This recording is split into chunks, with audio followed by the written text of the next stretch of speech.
Ano ang dahilan? Ang pagmamahal ko sa'yo'y nagkulang ba? Magandang hapon po sa ating lahat mga kabayan.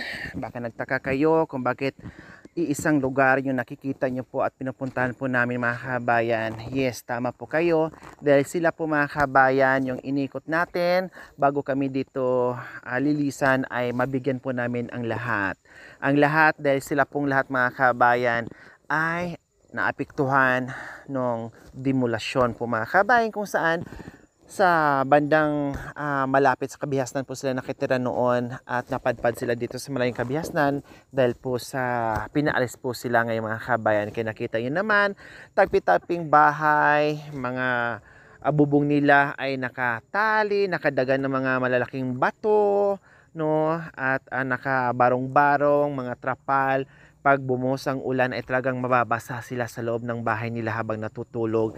Kaya nandito tayo, magiging kagapay po naman kami na kahit papaano ay makapaghatid po tayo ng pagmamahal dahil talagang kailangan po nila mga kabayan lalo na ngayon na nagsisimula pa lang sila, no, at sariwa pa sa kaisipan nila nandoon yung trauma, no, at yung problema kung paano yung mga katanungan, maraming katanungan kung paano yung buhay, kung paano sila magsimula, lalong-lalo na naapektado yung mga anak nila sa pag-aaral na dating nag-aaral na dumating itong sakuna sa buhay nila na lahat halos ay stop sa pag-aaral dahil ang hirap ng transportasyon dito mga kabayan. Kailangan mo ng 200 araw-araw balikan para makapag-aral ang mga anak ng mga kabayan. Pero sa susunod na taon ay sikapin daw po nila, no, ay makapag-aral yung kanilang mga anak.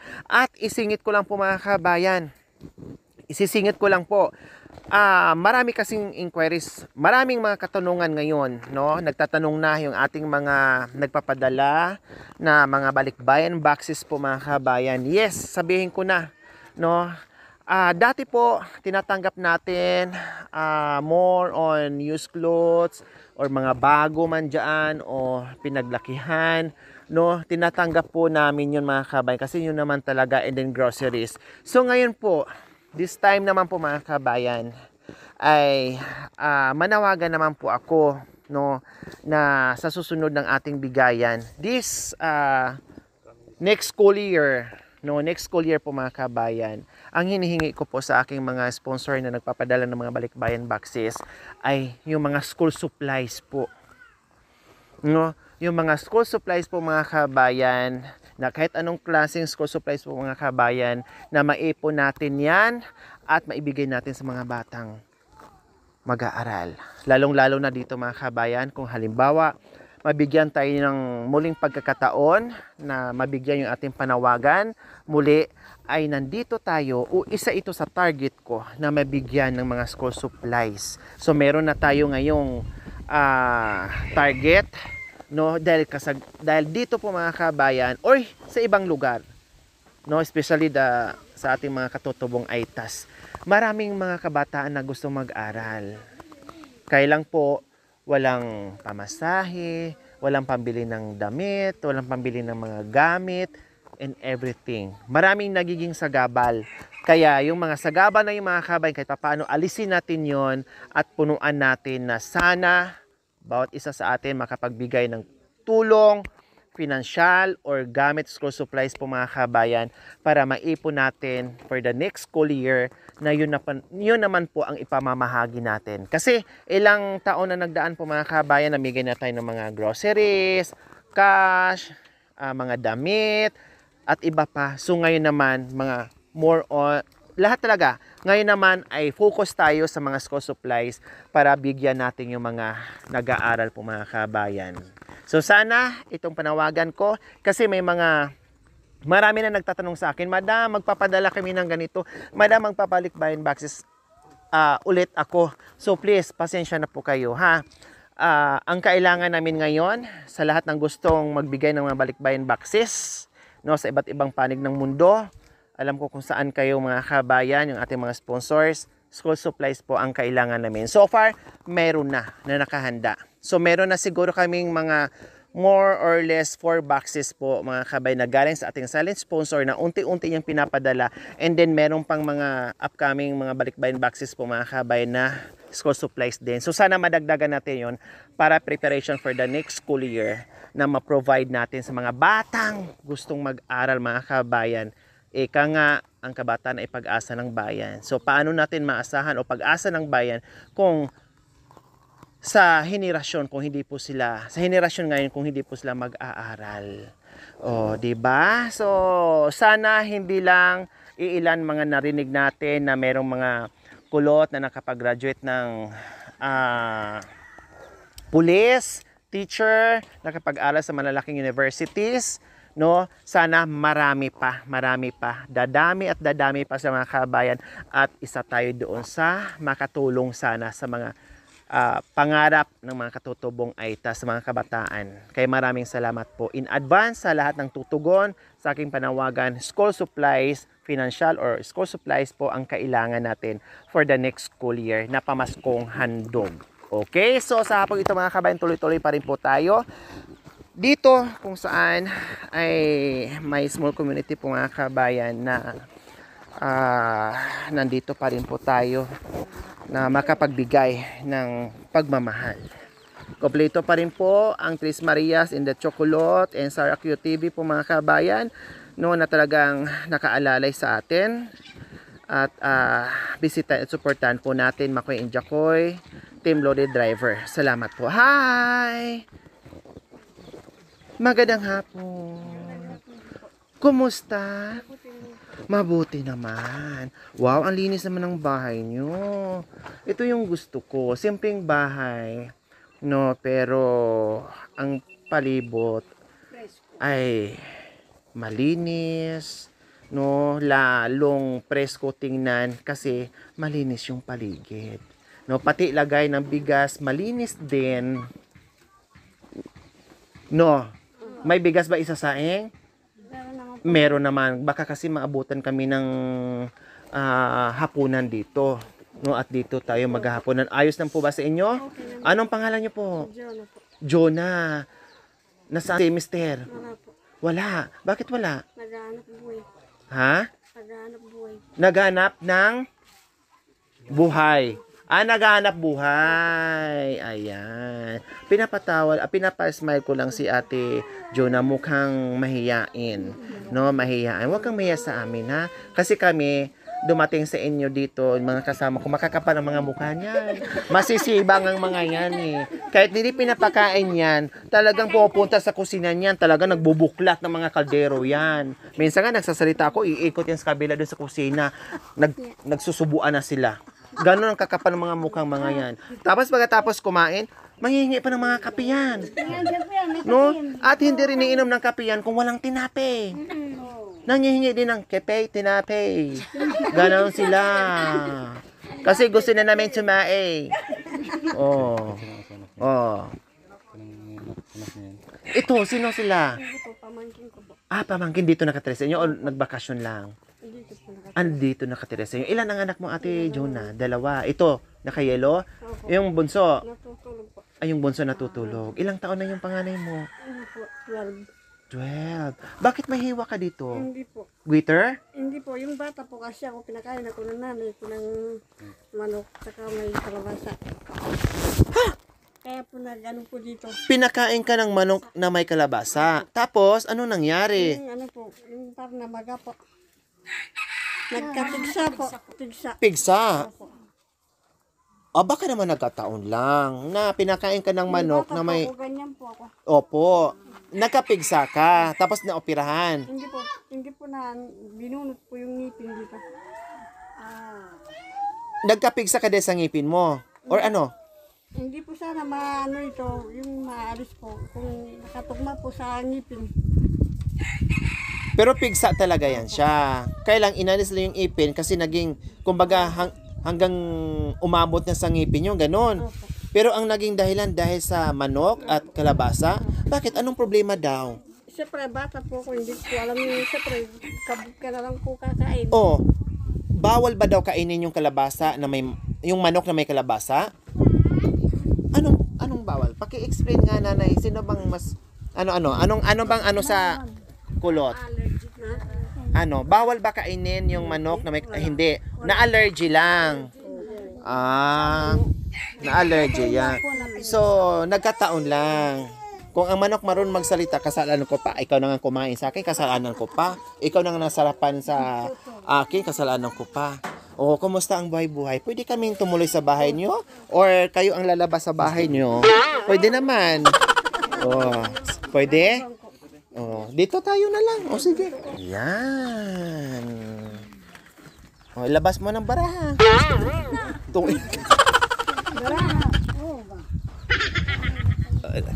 Saan si mister mo, Ate Juna? Nagdadaw po. Nagdadahon. Nagdadaw. Araw-araw po yon.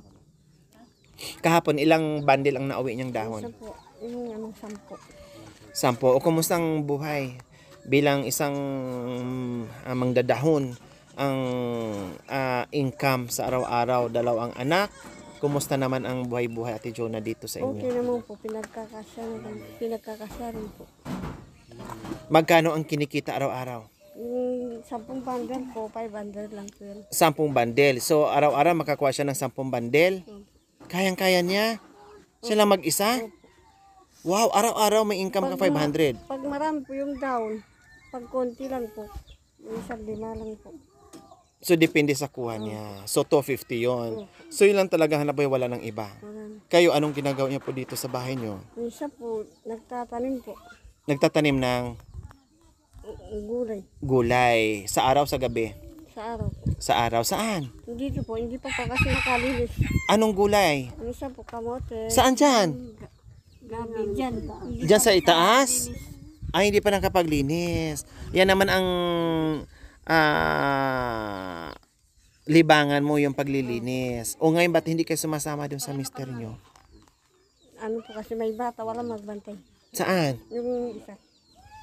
Yung maliit? Yung anak ng pamangkin mo? Hindi po, nandyan natutulog. Yung natutulog, yung bunsong anak mo. Oh, anong merienda nyo kanina? Wala po. Bakit wala? Minsan, ano lang po yung kape. Kape. Anong partner sa kape? Yung binigay po kanina. Ano? Tinapay. Tinapay. Saan galing? Binigay po ng Koreano. Saan? May Koreano bang pumunta dyan? Kanina po, nagbigay ng mga tinapay po. Ate Jonah, pwede bang iparinig mo sa amin yung magandang awitin mo? Siyempre kakanta ka sa amin. Unahin natin. Papuri lang po. Okay, magandang kanta yan. Papuri daw po. Kay buti-buti. Wow.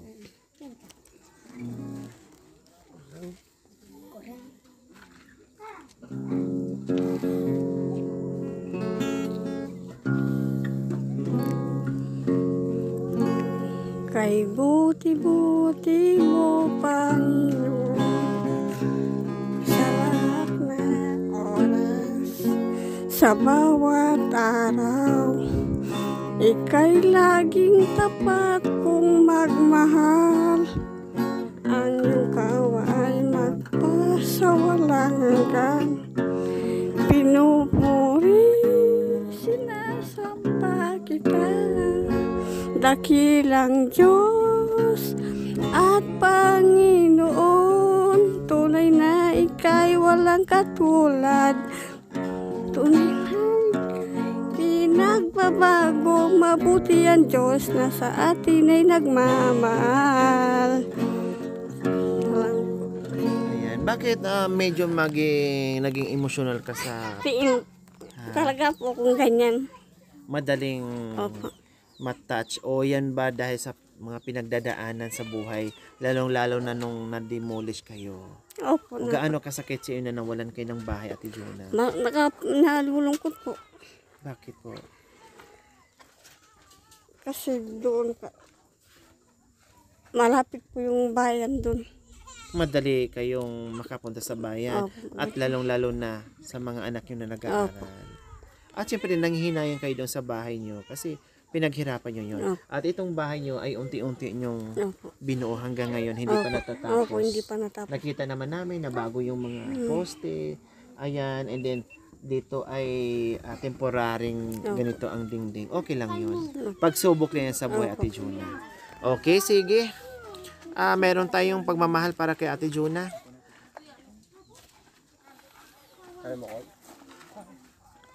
Tamang-tama, Ate Juna, dahil napakasipag ng mister mo, talagang araw-araw sa pangunguha ng dahon, no? Ma-surprise siya ngayon sa pag-uwi niya dahil meron siyang madadatnan na biyaya. Alam kong ngingiti siya at magpapasalamat dahil sabi niya, oh, wow, pagod ako, pero kahit papaano ay may biyayang sumalubong sa akin na malaking tulong sa atin sa pang-araw-araw. No, Ate Juna, no? Okay. Sa kalubos po kami nagpapasalamat sa binibigay niyong biyaya sa amin po. Walang anuman po, Ate Juna. May problema ba dito minsan, Ate Joan? Wala naman po. Juna eh. Tapos Joan. Magkatunog, no? Huwag mo ting kalimutan, Makoy and Jacoy, bisita, supportan po natin. No, pasensya na, hindi sila nakapag-upload dahil sobrang busy din po ang ating Lori Aquino Talita na channel. Okay, yan. Mayroon ng bigas at assorted groceries. At hindi lang yan, meron pang pambili ng ulam. Anong mensahe natin sa biyaya, Ate Juna? Maraming salamat po. Sana po maibalik pa yun sa inyo ng Panginoon na sobra-sobra pa po. At makatulong kayo po sa iba. Kaya maraming salamat po. Walang anuman, Ate Juna. Yung pagmamahal natin, no, na nakasuporta sa atin mula no hanggang ngayon, yung ating very generous na sponsor from Tita Muna. Salamat po, Tita Muna, sa inyong pagmamahal. Isa siya sa nabigyan natin ng pagmamahal ngayon dahil dumanas ng kalungkutan, nawalan ng hanap buhay, nawalan ng bahay, pero kailangan bumangon, tumayo sa sariling mga paa para umpisahan yung new chapter sa buhay-buhay ng mga kabayan. Salamat, naging parte kayo sa aming misyon na nagbibigay ng pagmamahal sa ating mga kabayan. Salamat po, Tita Muna. Hindi ko narinig na yung ano ni Mami Din na gustong-gusto ko marinig. Sa lahat ng kanta yan ang gusto kong mamimiss ko. Nanay Miling, pakihawak sa ano? Dito ka. Oh. Dito ka. Upo po kayo dyan. Andugan natin yung pamangkin. Asawa na maging aking auto.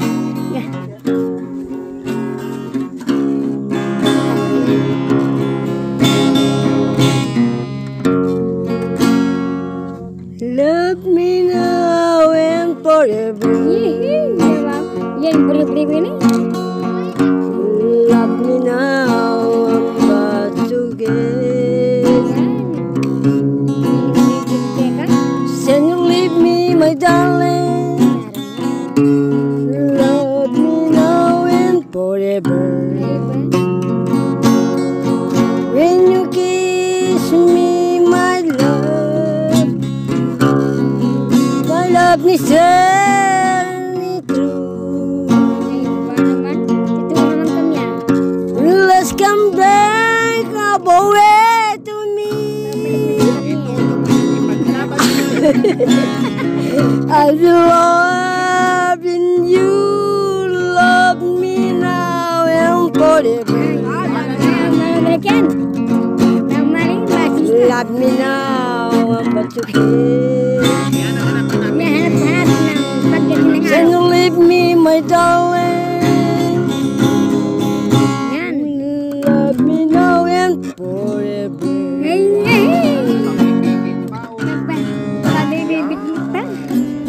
Kahit pa isa-isa o pang ano, pero pang bato at pang malakasan na kanta. Tinanggap mo Salamat sa amin. po, Nanay Nids. Papasyal sa iyo at magbibigay ng saya. Yan. O, At diba? magbibigay ng grasya. Iyon. Kumbaga, hindi lang biyaya o saya yung binibigay, no? pati kasiyahan. Kahit minsan-minsan madisgrasya ang pagkanta ay okay lang. Diba? Dalawa lang Opo. Okay lang. Pangpalaban naman. Panglaban naman yung kanta.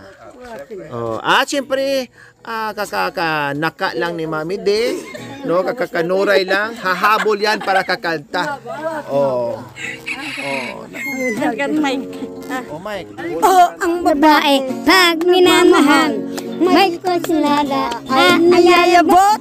Huwag mong dalawin, dadabog-dabog. Huwag mong suyuin, ay nagmamagtol. Huwag mong iniwan, hahabol-habol. Mayroong binata, may liniligawan.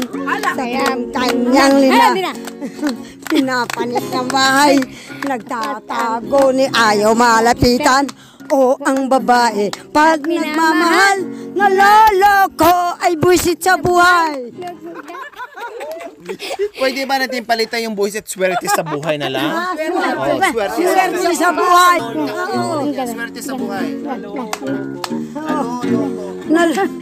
O ang babae, pag nagmamahal, may konsunada ay nayayabot.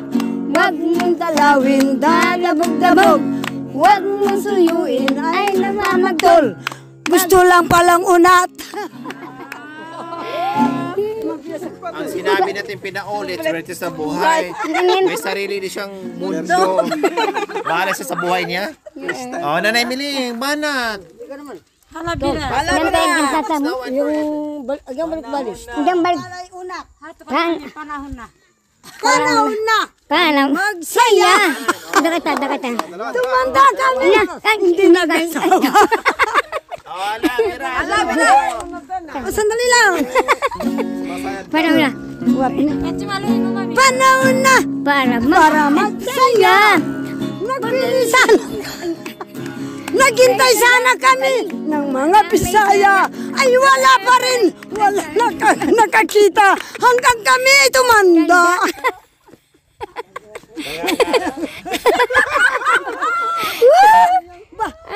Manya pinita.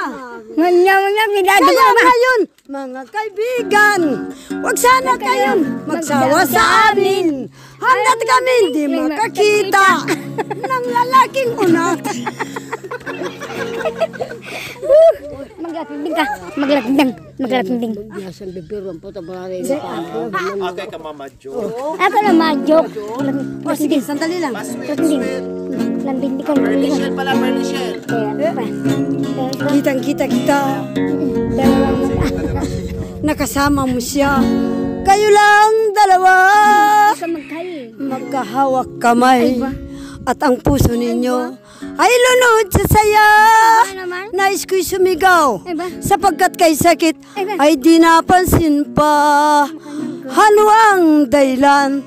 Ang pagmamahal ko sa'yo'y nagkulang ba? Lalo pang nasaktan ang aking damdamin sa mga narinig. Pagkat ang sabi mo'y hindi ka tatanggi, ibigay ang daigdig. At hindi nagtagal, ay inakap mo siya, nasaktan ng dibdib. Hindi naman. Ito naman. Aray ko, hindi ko na alam. Sobra naman.